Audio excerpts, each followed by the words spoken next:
Hi everyone, my name's Declan McLean. Welcome to Friday Form Live, Point Blank's weekly broadcast bringing you exclusive tutorials, artist interviews and industry insight every Friday live from East London.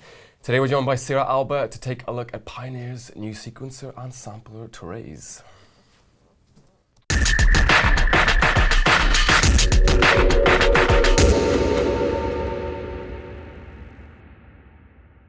So today we are joined by producer and DJ Cera Alba to take a deeper look at Pioneer's new SP-16. And if you want to come and learn on Pioneer's industry standard equipment, we've got tons of it in our second facility in London, including the new Nexus 2 range and even some TORAIZ if you want to come and play on them. You can come to have a look around our studios by visiting our website, pointblankmusicschool.com, and book yourself in for a tour, and you can find out more about our DJ courses there as well. And remember, we are completely live today, so get your questions in the comments and we'll get to them later. Welcome. Hi, how you doing? Good. Yeah, good, thanks. Yes, good. Thanks for having me. So, straight in, Yeah. what is TORAIZ SP-16? So, TORAIZ SP-16 is Pioneer's first sort of venture into a kind of hardware market. Yeah. It's a 16-step sampler. I've only had this a couple of days, so it's been interesting to sort of see what it's about. When I first got it, I wasn't sure where it fits in the market. Is it a production tool? Is it a live tool? And it's kind of a crossbreed, I think. It's a crossbreed tool. So it's for people who want to start getting into live, and it's Pioneer's way of getting people to play live a lot earlier. So rather than having a large setup. Because it can be quite daunting, can't it? Yeah, when you start. And it is. It's very daunting when you start off with, building your equipment and hardware. How can you get this into a live setup? How can you merge from just being the DJ who plays on CDs, USBs, vinyl, whatever, to actually having some sort of live instrument? And there's a couple of ways of doing that. A lot of people, break up samples on their computer or whatever on their DAW and put them onto their USB and maybe have another deck. But this is kind of a far more comprehensive tool to be used live. Yeah. And I've really enjoyed getting to use it actually the last sort of few days. And I can see where it sits now in the market. And it's very, the tools they've got on here are brilliant. Do you want me to talk through them now? Yeah. Let's do it. So first of all, let's just get something playing. One of the coups I think about this tool, is the fact that they've got Dave Smith involved. And they've got a few little tools up here from the Prophet 6. There's a overdrive function, which for me really gives, I think the problem I have with live is that sometimes coming through Ableton or coming through live products is you lack a little bit of that compression, a little bit of that final mastering. Especially when you line it up with tracks that have been mastered from CDJs, they're playing alongside it. Yeah. And you can really notice the difference, even with people who are doing a full kind of live set. Yeah. So this little overdrive function here really kind of punches up the track. I mean, you can hear a little difference there between kind of just having the overdrive on.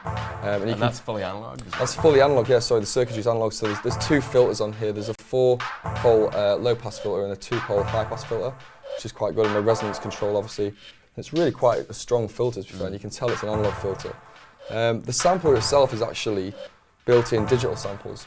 So the difference you get really with that is the fact that it's digital samples going through an analog filter, which just gives it a bit of warmth, I think, is what you tend to find. And for me personally, I mean, the product's actually coming in, it's associated with loop masters, so there's a 2 gig pack, I think, already put in here. There's 8 gig of flash memory on the unit, so you can actually put your own samples on there, you can build your own packs. But the samples through the loop master stuff is quite good, to be honest. And you can obviously load up all these samples on the 16 steps that we've got, the 16 tracks we've got here. So I'll just quickly talk about the few areas of this because there's a lot going on. Quickly to go over it, there's kind of a mode function here which has got a pitch, a repeat, and two user options. The 2 user options have assignable effects. At the moment there's just a couple, there's kind of a flanger effect, I think. You can assign them on here on the actual options screen. So if you go to the touch screen, you can kind of assign different parameters. Pioneer also said there'll be additional parameters as the firmware gets updated. But what's quite useful about this little strip panel is is the fact that you can change these and do a quick little effects on the pads you've got. So you can hear we've got a chord sample that I've put on here. These are all samples actually on this pack which are from the samples that come within it, which is good. And the samples are quite useful actually, they're quite strong. So we've got a repeat function, and if I turn on the hold and bring up this little strip panel here, and here we can have a little repeated. So it's like 16th. Yeah, 16th, 8th, which is quite cool, and you can kind of hold that on. There's a pitch function as well, so if we come up to the pitch function, turn on hold. You can see how it holds there and just goes kind of like up 1 or 2 octaves, I think, which is quite useful. Obviously this is across the board, which is really interesting. There's a little bit of effect on there, which I'll show you how I got on there earlier. So after this is kind of more probably for playing when you're playing live. You can obviously use this to record in as well, so anything you write on here can be recorded as well, which is useful. And then we've got our 16 sort of tracks here. And the way it's broken up, I mean, this tool is something you can use at home for production, but it's also something you can use as a live setup, which is great. So you've got these kind of 4 bars across here, 4 controls across here. We've got a track, which has obviously got all our parts on here, which I've loaded up, which I'll show you how I'll do in a minute. We've got a mute function, so we can just take all these parts out, bring them all back in again. We've got a slice function, which kind of breaks up the sample, so we've got something here, which is quite cool when you kind of mix this along with the repeat function. So it's quite cool to play little parts of the sample. One of the things I've noticed about this is it's really quick to get ideas going, which is like, I think sometimes you spend a lot of time on the laptop or production tools just sat there trying to like refine your sound. This, to be honest, like throwing ideas in here, I found that you get something going pretty quickly. You can also use what's called on here the scene and pattern functions. Now, very similar to Machina, a few other products, and writing on Ableton, you can have scenes and patterns, and they're also actually associated on the controls here. So you've got a really quick way of going through different patterns. You can have 16 patterns on each scene and 16 scenes in each project. So you've got a huge amount of data you can keep in there. I've been working on it about 2 days now, and I've managed to kind of get, I'll say that's like 10 patterns here, and I've broken these up into kind of sections of the track. So you can obviously have, say for example, I mean, you could have the middle section here, the middle 6 to 9 as just breakdown elements. You might want the final 6 to 9 as breakdown elements, and you could be just flicking through between these quite quickly and jumping between different sections of them. And they're quantized? They're all quantized, so we've got a quantized function up here, which I'll talk about as well. So at the moment, we're actually syncing to the CDJ, which I'll talk about in a second, which is why it's so quick to get this going live. Yeah. On the quantized function, we've got a swing. We can actually turn the quantize off. I've only been using it on 116 at the moment because I tend to find, I mean, these pads are really good actually. Probably the best, I would say, I've used.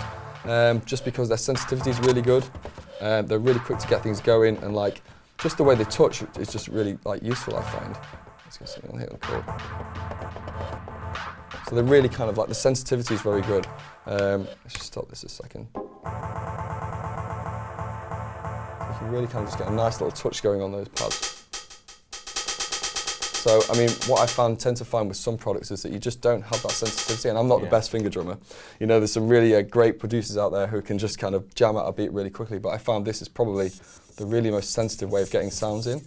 And even recording sounds into this, so obviously you can program sounds in, so if we come back to our track here, take off the pattern. At the moment we haven't got a kick drum in here, obviously we've got our kick drum at the bottom here, we can easily just program that in.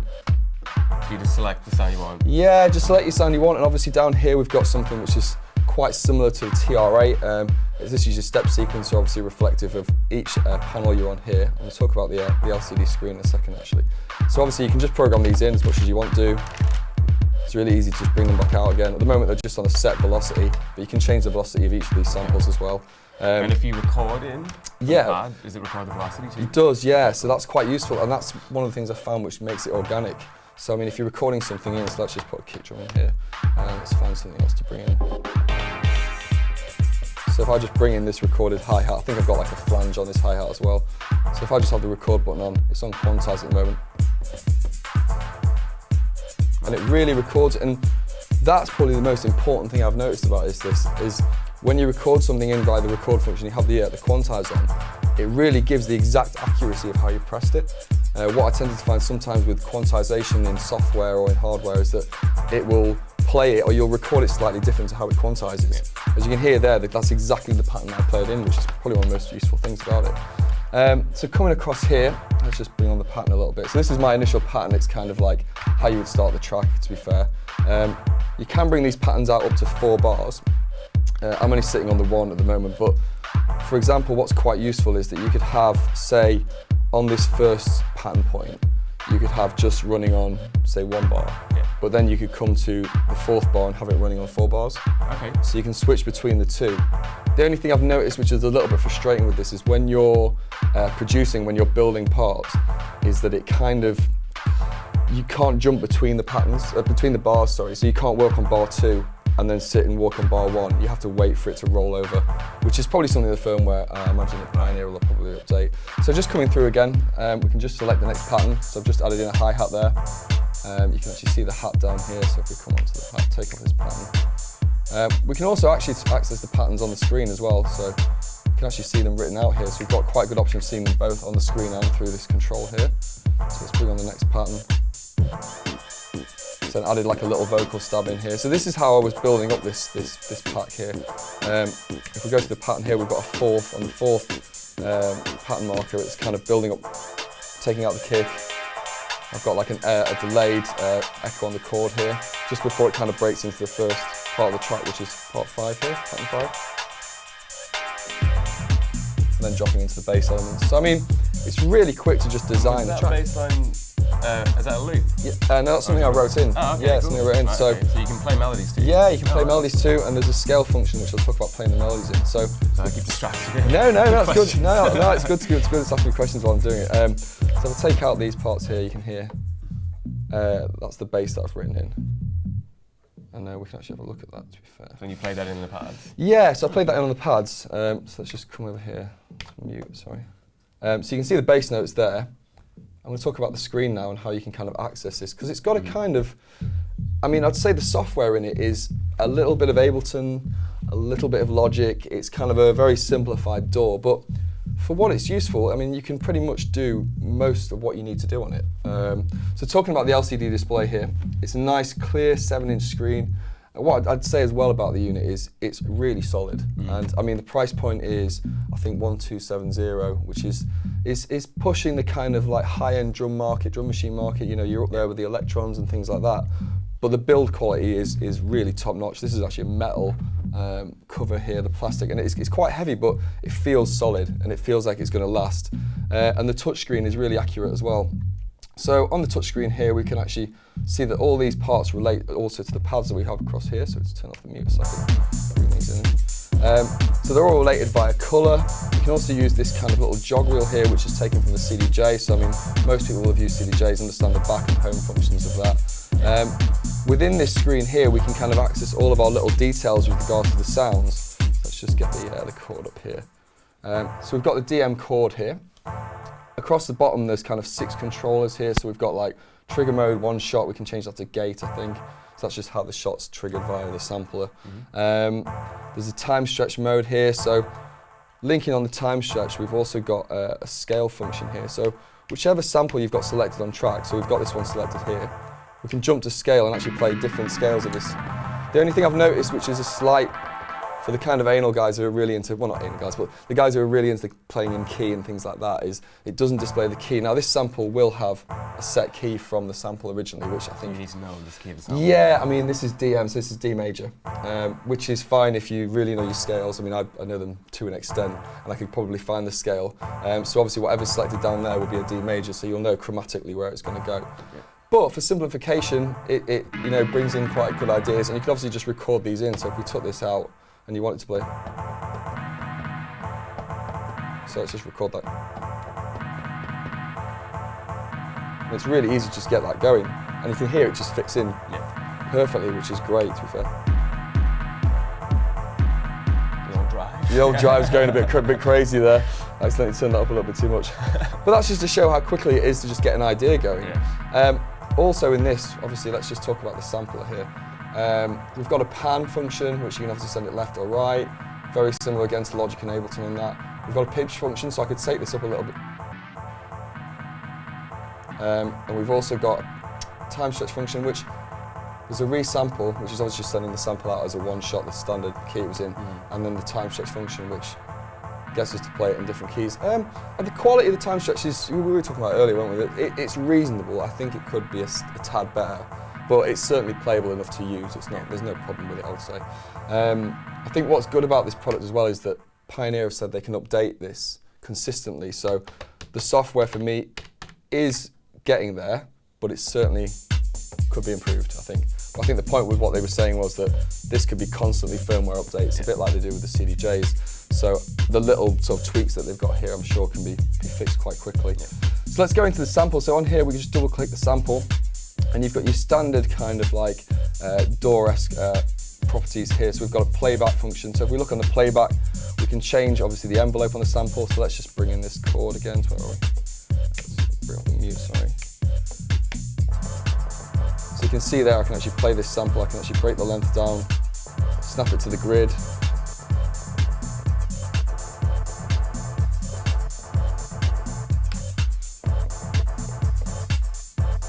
Then you can just have that broken in there. And obviously the good thing about having this grid is we could just change this as we're doing it. So if we wanted kind of, which is really, really useful to be honest. Reverse the sample, just bring in the length for a second. Let's take out the, take out that minute, why is that across there? So again, you've got really quick ways of just being creative, I suppose, and just like, instead of like, sometimes people sit down and go, you know, I really want to make this sound, I really want this to be like this, instead of just being hands-on and playing around and being excited about that, which is, you know, when you're starting off production, it's probably one of the most daunting things, is to be kind of someone who just jumps in and plays around with things. And that's probably one of the most interesting things about it, to be fair. Also on this, so let's just jump back. We've got an amp envelope, so I'll just record another chord in it. Go on the amp envelope. We've obviously got the controls here down the bottom, which we can use hold. There's only an AHR rather than an ADSL, which is fine. It's enough of a control. I think the accuracy of the control could be slightly better on the amp envelope. What I tend to find is taking off the attack really cuts it off, and it's very hard to get a really accurate mark on there.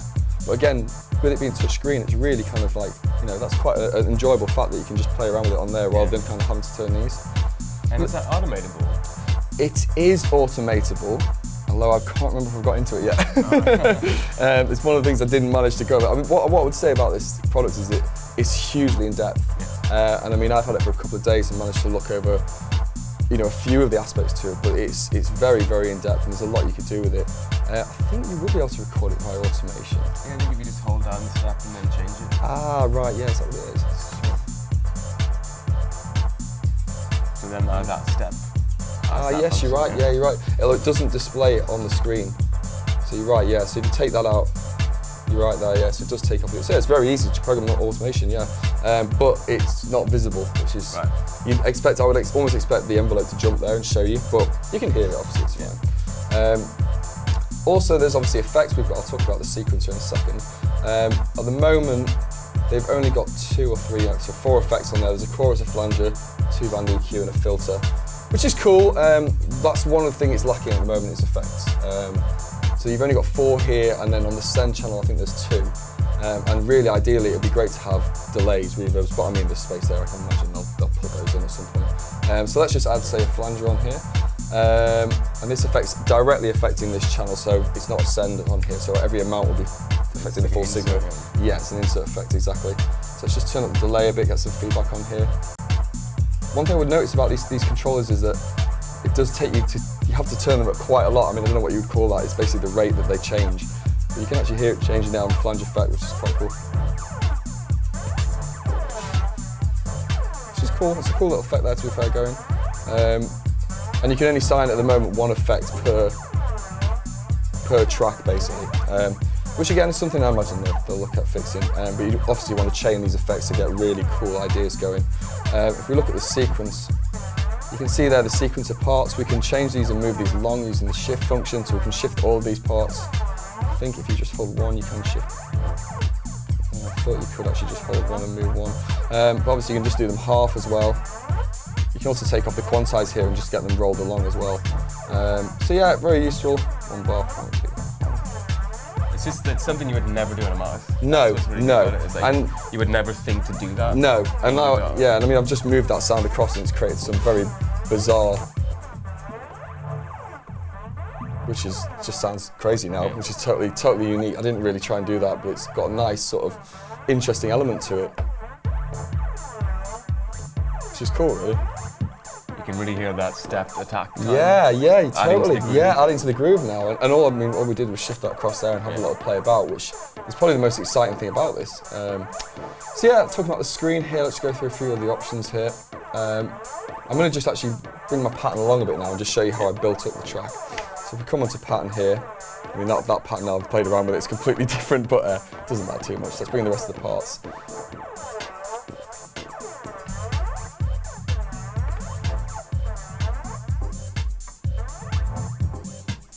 Yeah, so it's actually taking that part across, hasn't it, to be fair?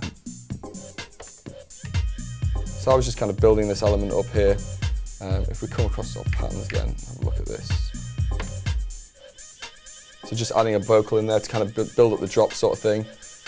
Maybe at this point you could kind of come across the chord and have the repeat function written in, take it onto the scale.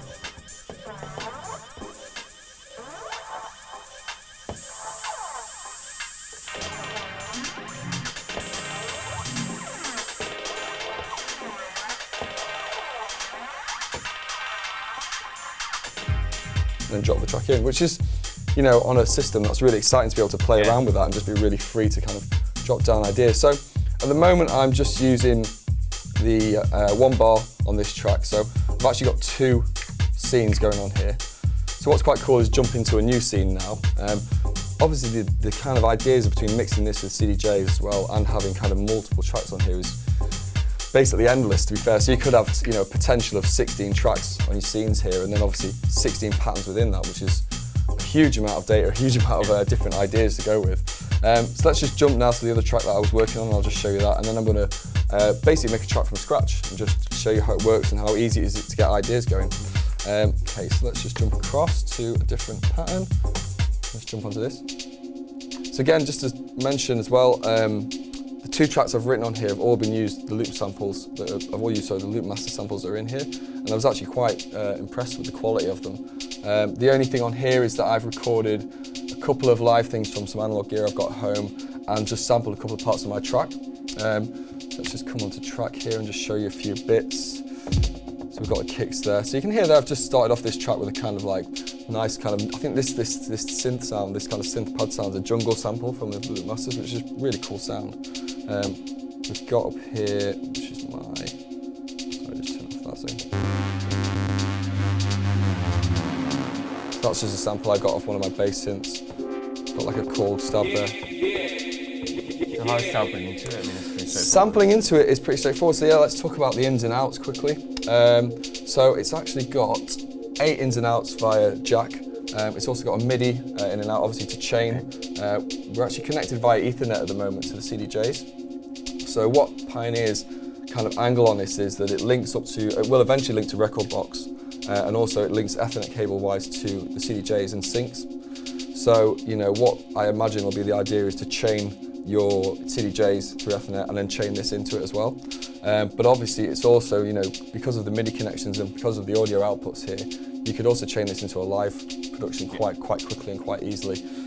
So recording in was really easy. Obviously there's, I think there's a mono, is it stereo? Yeah, stereo in, but I just went through mono because I was recording from monosynth. And sampling in was really simple. So all you need to do is select one of the tracks up here. So we came to this track here, and then we go to sample and edit, and then record. You would just simply press record and record in your sample. And once that's in there, you can edit it and affect it the same way we had earlier with the playback in the envelope. And it was really quick to do that. So I mean, let's have a look at what I brought in here. We've got the bass sample. Sorry, let's have a look at the playback. So here's my sample. So I can easily just bring that in. There's no effects on that at the minute. So actually I'm going to talk a little bit about the sound effects on that as well. So let's just record this in.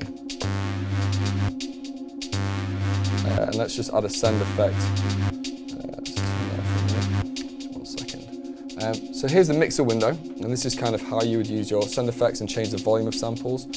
So again, really easy to kind of operate this window. We can just kind of scroll across using the kind of the CDJ jog. And you can see obviously the sound is represented by the channels here, and we've got 4, so it's really easy to find those channels. And we've got a volume control here, just take that right down if we want to.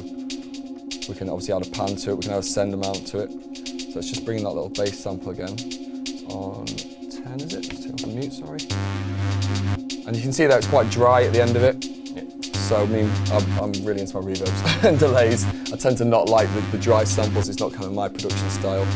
So easy way to add a send amount here, and at the moment we've got a delay effect assigned. So you can hear this coming in. So all of a sudden it's suddenly sounding a lot more interesting, it sounds like it's got a lot more going on. And that's a send rather than insert? Yes, yes. So if I bring this in, let's bring the kick in as well.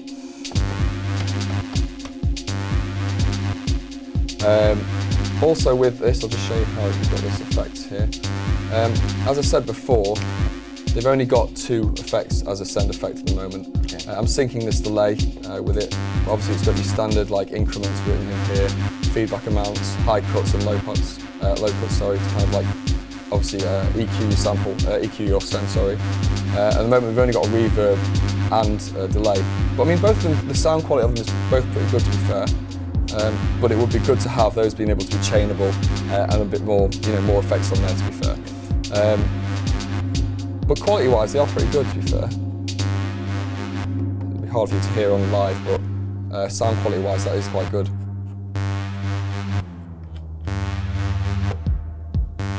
So already adding a whole depth to the sound, I think, and crossed with the kind of analog filters really kind of gives a good sound to it out. So I think you could plug this in quickly to playing out and playing live and have something interesting sounding really quickly, which is the most important thing for me really, is that if you take this unit down to playing, you're not going to worry that it's not going to be loud enough, it's not going to be enough of an impact really when you're playing. So I'll just run you quickly through this track and then I'll write something new. Again, these samples just written through using the Pioneer samples, the Loopmaster samples on the track, on the unit, sorry. So that was a vocal I added in myself. And obviously if we link this in,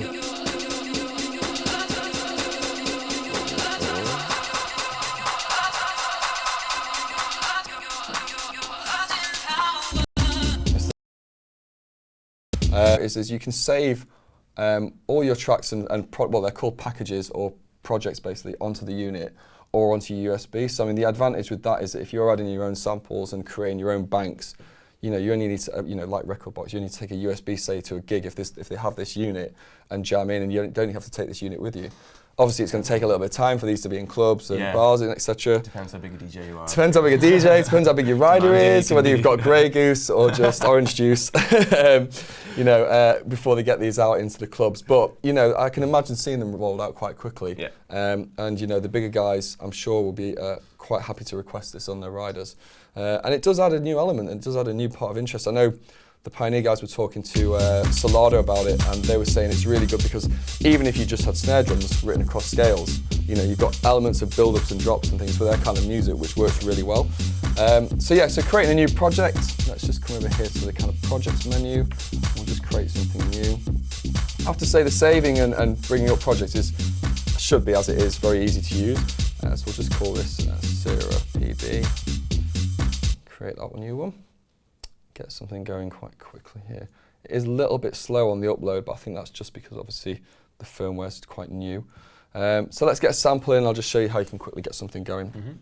So let's just double click on this sample, go into browse. So really simple in the browse function, we've got internal. So we've got the samples that I put on my USB and also the Loopmaster samples. So we'll go into Loopmaster. I was using the techno and house stuff earlier, so we'll just get a kick drum going on here.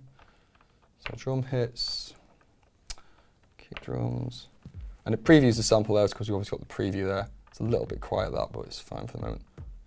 Get something going. So once we're on track here, take off pattern, sorry, just get something playing. And obviously when we're on here as well, if you're not happy with the sample, we can easily just jump between until you find something you like. So it's not a case of going back into browse, no, back to the folder, it stays in the folder. Yeah, exactly. And you can just jump between if you can find something that works for you. So standard 909 sounding kick. So when we're on here, instead of having to jump back to the menus, we can literally just, once we're on track, is just jump to this here and select a new sample. We should be able to do that anyway. There we go. And then we'll just jump to the standard hats here, get something going. So let's put these on here. Classic. Yeah, that's fine. Just leave that for the moment. We can actually obviously change the volumes of this in the mixer in a second, but let's just get something going. Again, yeah, just need to jump onto the next track now and get a new element on there. Let's start with that. So we've already got something going, which is probably the most difficult thing, is to just get something really quickly going, and just a groove sample. For me, it's easier to get something going once you've got something running. So now we've got that going, let's add maybe another hi-hat in here, and we'll record this one in. Nice little close hat there. Okay,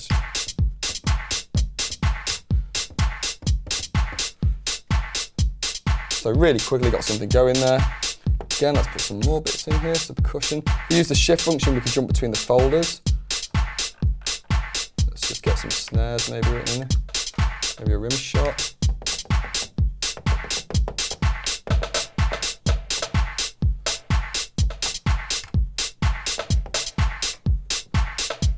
So again, really quickly getting something, just really quick to just get ideas down. This is your standard kind of house beat. See, that's the funny thing, is you're not quite sure where it's going to go, which is quite exciting because sometimes you can sit there for hours and not get anything going, whereas with this you can just play around with it and get ideas down. And sometimes they work, sometimes they don't. Let's get the bass in here. So again, selecting on the track. No, we don't want that. Let's record that in. So.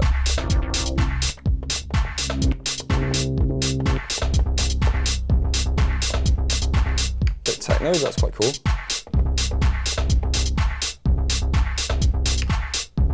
So I mean, it's really interesting to just get that quickly going. We might want to play on the scale.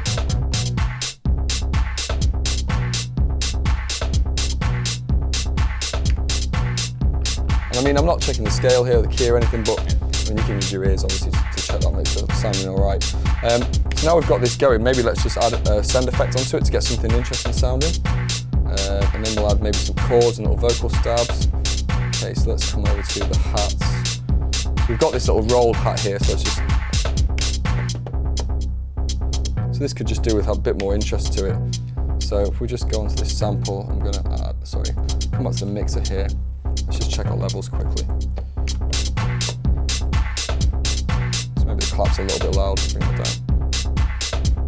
I guess in a live situation, you probably use the multi-arcs and going into a separate mixer. Yeah, yeah. I mean, that's not something you want to be doing. No, I mean, this is more something you want to be doing, unless you've got someone else playing at the same time as you. Yeah. More something you do at home as a preparation idea, because it is a production tool as well. Yeah. Let's just bring this down. Let's just get into our hat. Let's just add a send effect here. Get the delay on. I need to just take this up a little bit. That's the only thing about these is like you're turning around maybe like 4 or 5 times to get a real impact on them. So now it's sending. I can just make sure this is actually sending to my mixer there. So send them up. Not quite what I want yet. Let's get it synced. Yeah, it's a bit better.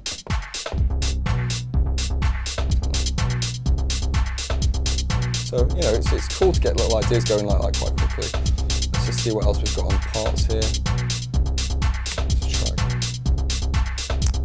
Another element, sorry, not that one, browse. See what other parts they've got here. And it's quite cool to jump between the different genres as well, rather than just sticking into house. I found, yeah, crazy. Put some drum and bass samples in there as well. I did find there's some quite weird kind of old drum and bass shots here. Yeah. But again, this is something you would never do in the mask. So no. Can't be stressed. Yeah. How important that is. Yeah. Get away from the mask. And stop looking at your screen and kind of like clicking and pulling things, and because you fall into habits. Yeah. So often with every step. And you feel like you're involved in it here, whereas like sometimes you can feel a little bit lost on a computer, I find. Especially people who are starting off with ideas, it's kind of like daunted, 1,000 effects, 1,000 plugins, 1,000 ideas, rather than just a little idea getting going. I mean, that little loop I've got going there is taking about 10 seconds really to write out, and it doesn't sound too bad. You can spend hours on the computer and not have anything as near as good as that. Let's just get this sample here.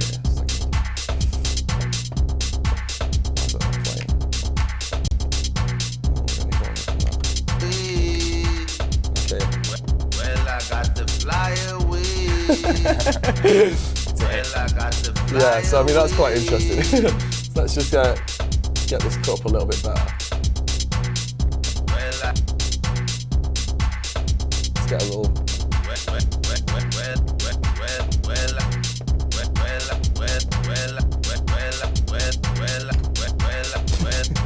And it's just it's interesting how you're going to get that kind of idea. And of course, you're not quite happy with that. We've already got kind of a weird little, you know, classically, well, drum and bass / house techno tune, which is quite.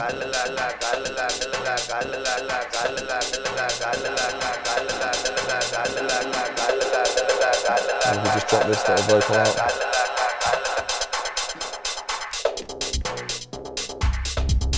So yeah, so it's really good at getting little ideas down and things like that. Yeah, and speaking of the CDJ, I mean, how exactly does it sync? So what's the sync like? I mean, how accurate is it? So, I mean, we had a little play, didn't we? Yeah. And this is the first time we've done this today. And to be fair, it's fairly accurate. On the CDJ here, we've got on the SP-16, we've got the quantize and nudge functions on here. So let's say, for example, if we get a track here, let's just get this playing on here. So the actual transport isn't synced? Transport isn't synced currently. However, let's see, so when you stop and play the CDJ? Yeah, I mean, I suppose what you would be doing in a live set with using this, you'd obviously be playing music, I think, already going through your CDJs, and you'd maybe bring this in as another channel element now. I tend to find that the sync between them is fairly accurate, but you still got to be aware of kind of nudge controls. Yeah. So let's just bring this in. I'll see if it actually mixes in first time. Fingers crossed, eh?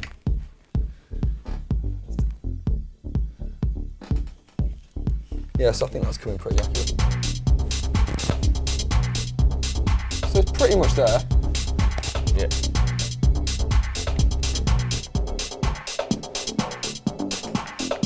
I mean, pretty much there, yeah.